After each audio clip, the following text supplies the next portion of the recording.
Tribun News ya, yang berlaku sebagai wartawan dan calon mertua ya. Kawin karena calon mertua. Silakan dijawab Bang Eva. Oke, thank you pertanyaannya. Memang yang dari gue baca sih, gue merasa perjalanan Daku itu ada miripnya sama perjalanan gue gitu. Lama pacaran, tapi gak bisa dilanjutkan karena memang waktu itu umur masih muda gitu. Jadi ada beberapa step-step yang Daku lakukan di kehidupan gue pun sama gitu. Gak bisa menikah karena memang waktu itu masih muda, terus juga ngerasa belum siap, tapi bukan yang menolak untuk menikah, enggak, tapi ngerasa kayaknya belum ya di tahap ini.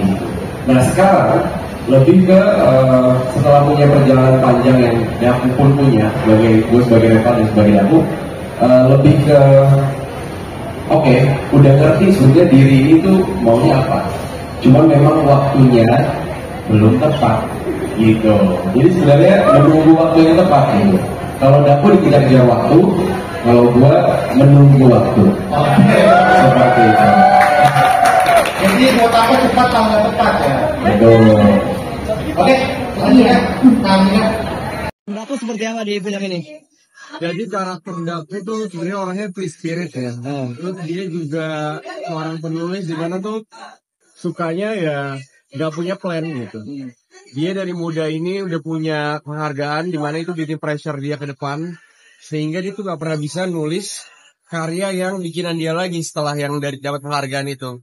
Hidup dia ini cenderung main aman.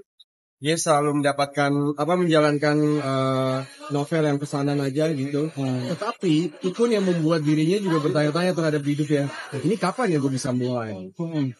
Itu pun berhubungan juga sama relationship yang dia punya. Dimana dia gak mau ada komitmen, orangnya selalu percaya kalau misalnya cinta tuh gak harus dipaksakan gitu. Tetapi dia lupa bahwa ada waktu loh di dalam hidup ini yang mana sebenarnya itu tuh kita kejar-kejaran sama waktu. Karena kita nemu orang yang tepat, tapi waktu yang gak tepat. Tapi waktu yang gak tepat, orang yang kita mau datang gitu. Dan itu yang terjadi di kehidupannya Daku. Ada kesulitan gak sih untuk membedah karakter si Daku ini sendiri buat lo? Sebenarnya kesulitan pasti ada. Karena kayaknya cowok-cowok tuh pasti banyak mengalami hal ini ya. Cuman di Daku ini sebenarnya dia tuh intuitif banget orangnya. Dia tuh selalu percaya, yang gue bilang tadi, percaya sama inner voice ya. Tetapi somehow yang dia percaya itu justru yang menyelakakan dia gitu. Jadi banyak hal-hal situasi yang sebenarnya dia tuh percaya, tapi harusnya itu dia bisa memperdalam lagi dengan intuisi yang dia punya. Ada perubahan ke Reval dari segi mungkin fisik yang lu berubah untuk karakter Daku sendiri kan biasanya Reval? Daku sebenarnya orangnya benar-benar sekucel itu guys, sesanto itu, nggak pernah mikirin penampilan karena dia bukan orang. Dia semua penulis juga bukan orang yang maksudnya yang necis atau yang benar-benar merawat diri gitu ini enggak ada. Kurang malah memang basicnya penulis biasa yang santai, yang selalu pengen punya ide, tetapi juga kehidupannya sebenarnya itu harus ditolong gitu, tanpa dia harus tahu gitu. Dari segi kostum kan ini kan Reval berkumis dan berjenggot, apakah memang ini salah satu bentuk merubah? Iya, karena mungkin kalau misalnya orang yang suka hidupnya dari siang ke malam kayak udah nggak peduli soal penampilan nih kayaknya. Kayak yang penting ya udah gue kerja, ya udah yang penting gue nulis, ya udah yang penting semuanya terpenuhi gitu. Tanpa dia sadar kalau misalnya waktu itu balik lagi waktu sering banget menelan kesempatan, cinta dan kehidupan kita. Kira untuk mendalami karakter Daku sendiri, kamu mencari referensi orang lain atau dia sendiri? Oke, jadi awalnya ini sebenarnya discuss dulu sama Mas Putut Eyak sebagai penulis dari novel ini sendiri. Jadi sebenarnya gue nanya juga banyak, gimana sih si Daku? Sebenarnya Daku Ramalnya tuh gak ada mau di novel, digambarkan sebagai aku. Nah yang gue rangkum ini adalah lebih ke pola pikirnya Daku gitu, lebih ke backgroundnya dia tuh seperti apa. Makanya pas ketemu Mas Anu, dibentuk nih Daku Ramal ini seperti apa, dan itu yang membuat cukup sulit karena kadang hal-hal yang kita nggak tahu ada di buku kita harus visualkan di film gitu. Ya sisanya semoga bisa terwakili lah Daku Ramal di visual film. Reval ini kan kerjasama the first time dengan Mas Hanung ya. Gimana sih mungkin Mas Hanung dari request Mas Hanung ini luar biasa ini. Menurut gua apa yang ada di pikirannya tuh sebenarnya agak-agak kayak Daku juga gitu. Dan pas lagi di set itu gue ngerasa ngelihat banyak juga apa ya, imajinasinya Daku yang dituangin oleh Mas Hanung yang gue serap gitu. Itu yang di lokasi yang benar-benar gue bekerja keras untuk bisa istilahnya itu memvisualkan apa yang Mas Hanung mau.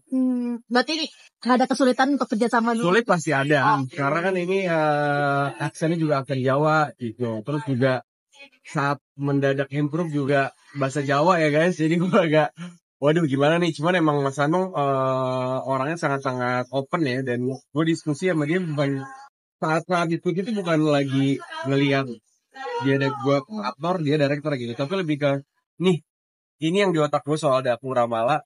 Menurut lo gimana? Ini kayak gini, kayak gini, kayak gini. Iya mas, benar kayak gini, kayak gini. Ya udah, jalanin. Oke, hal baru apa yang akhirnya lo dapetin ketika main sama di direct sama Mas Hanung ya, kayak yang baru mikir Pengalaman apa? hal baru apa? Hal baru. Ya, ini pertama kalinya gue ngambil film juga banyak Jawa.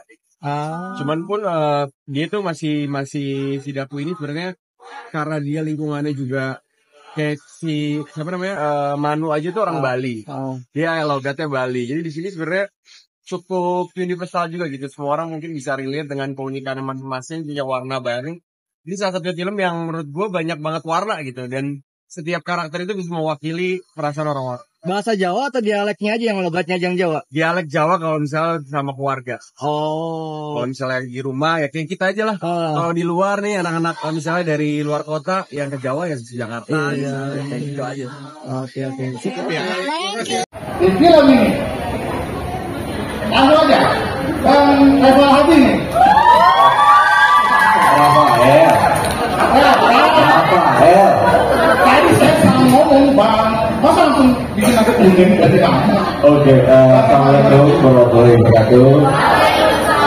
Selamat siang semua, terima kasih telah menyempatkan waktunya datang ke sini. Ada yang dari jauh, ada yang dekat juga, terima kasih. Oke, pertanyaannya apa? Nah, orang baru manggil. Iya. Bang Rafael Hadi ya? Ya. Ini kan udah beberapa kali jadi pemeran utama ya kan? Jadi pemeran utama di film Cinta Karena Tepat Waktu juga ini mungkin sebuah pengalaman baru juga kan? Jadi ini pertama kali kerja sama Mas Hanung Pak? Pertama kali kerja sama Mas Hanung. Nah, gimana kerja bareng sama Mas Hanung? Luar biasa. Karena memang aku dapat kesempatan dengan judul Cinta Tepat Waktu ini tuh juga banyak banget kalutnya gitu. Dari sebuah novel yang ditulis oleh Mas Putut ya, di mana itu dia kolaborasi dari cerita-cerita banyak laki-laki di situ. Dan dijadikan visual itu tuh gak gampang. Karena sebenarnya Daku Ramalan itu dari karakter yang dijelaskan di novelnya itu sebagai aku, di mana dia menghadapi banyak keluh kesah dan pergelutan pikirannya sendiri gitu. Jadi pun pas Mas Hanung bimbing aku juga kita banyak eksplor, wah ternyata sulit juga untuk bisa menggambarkan sebuah karakter yang sebenarnya tuh kalau di novel kita bisa tahu dia seperti apa, tapi kalau divisualkan itu tuh lebih banyak apa ya, dari gesture, gak sebanyak dialog gitu. Jadi kita bisa melihat tuh dari kesulitannya dia itu sendiri untuk menghadapi hidupnya. Kayak gitu sih. Baca novel aja? Baca full novel. Jadi cabarannya, kalau di Malaysia itu cabaran. Tantangan itu cabaran ya? Cabaran. Kalau Malaysia dia tahu, dan tadi tantangan apa sih tantangan? Yang Malaysia tahu. Jadi cabarannya itu yang tantangannya itu kenapa marah-marah mulu sih?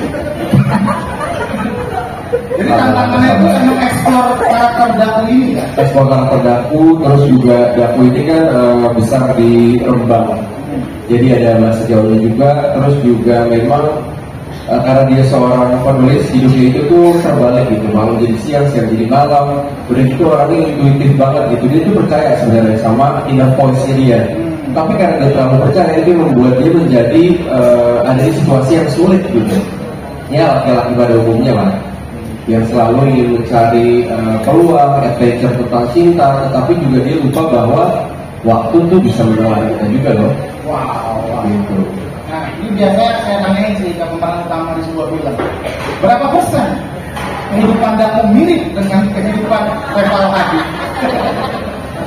Tertampar langsung.